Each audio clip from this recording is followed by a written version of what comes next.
Hello, everyone, and welcome to the North Carolina Medical Society Political Pulse. Today I have Emma Kate Sowder and Thomas Kincheloe here with me to talk about a very busy January here in Raleigh. I know you've both got a lot to talk about. I'm going to start with Emma Kate because you do something that I'm not really sure what everybody knows what that is. You do regulatory advocacy. So if you would just tell us what your role is and what that means, I'd appreciate it. Absolutely. So regulatory advocacy, I kind of like to think of it as an administrative gap filler. So when rules come down from the General Assembly, sometimes there are gaps, and we need agencies and regulatory entities, which are agencies like the CDC, the North Carolina Medical Board, to fill those gaps. So that's kind of what regulatory advocacy is. Well, now we all know. Thank you very much.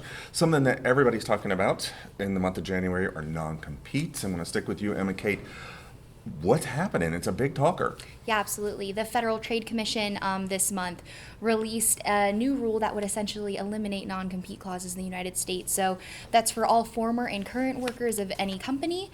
And that would apply to our physicians in terms of, and VAs, in terms of their non-competes that might disallow them from practicing in a certain area or the state entirely if they leave a practice or a health system. Now, there's some debate over if this would apply to nonprofit hospitals.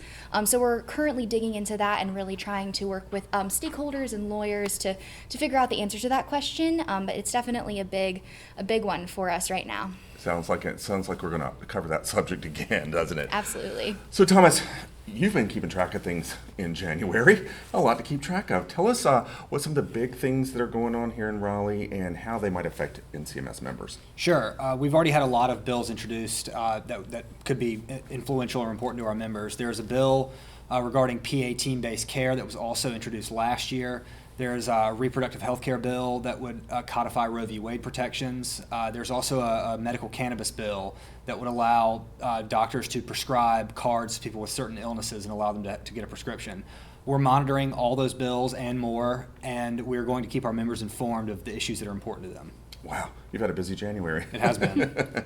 So a lot of our members, I know, want to get involved and want to have their voice heard. And we've got some ways, and this is really to both of you.